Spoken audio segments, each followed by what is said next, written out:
name is Agnes Uhereczky. I'm the co-founder of the WorkLife HUB, and we're in Cologne at Zukunft Personal. This is day 2, and with me is Dr. Julia Shaw, and full room watched her give her keynote speech.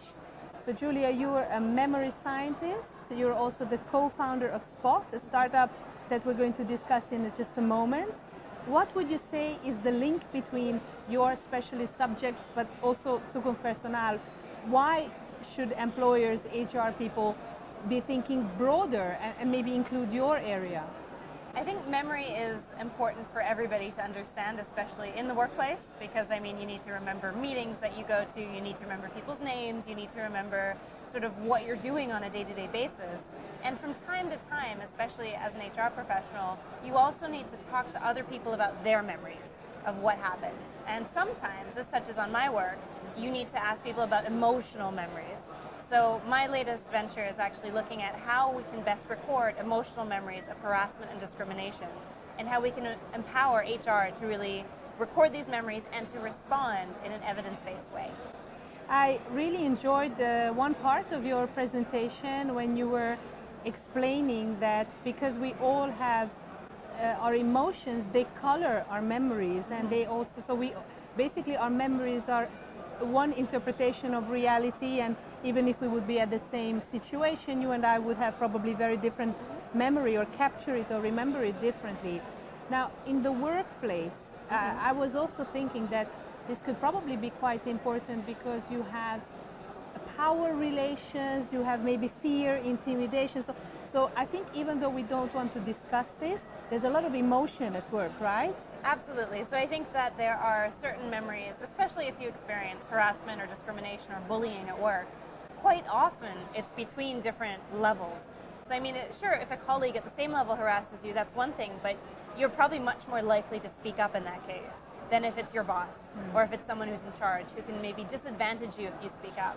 So with Spot, we're really trying to make sure that we give people, women and people of color, and just people, not just men versus women, but sort of humans, the ability to speak up, even if there's this power differential, and to best preserve the memory of these emotional experiences and be able to share them.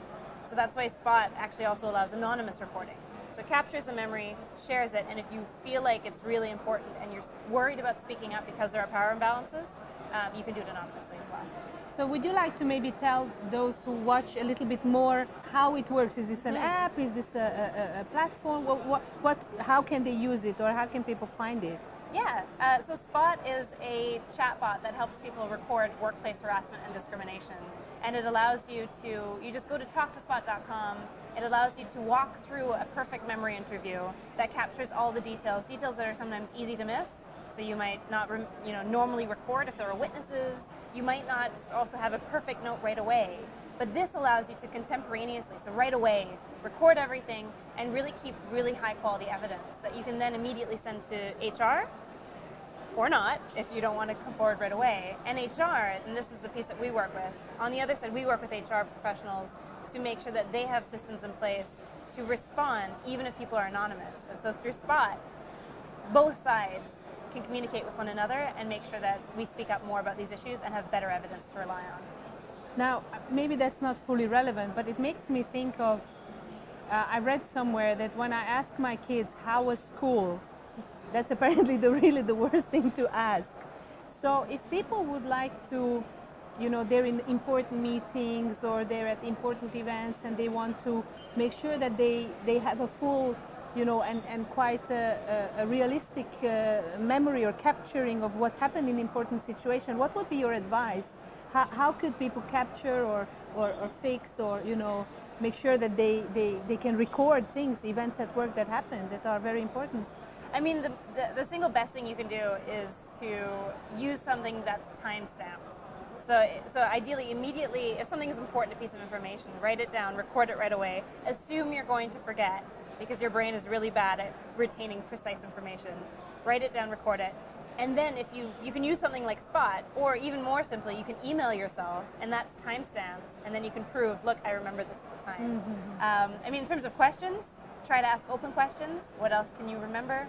Rather than things that you can answer with a yes or a no, like, how was school? Good. Yes. That can be a pretty dead-end question. That's always the answer. Yeah.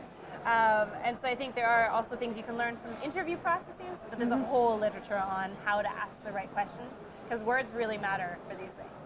So you have a book and you have your startup. Would you like to tell people the website where they can find Spot? I guess it's spot.com. Talktospot.com. Talktospot.com. And your book? And my book is called The Memory Illusion, and it's available in German and lots of languages. So you can find that also on my website, drjuliashaw.com. Great. Well, thank you very much, Julia. All the best wishes for the success of your startup, but also for your future research. Thank you very much for having me.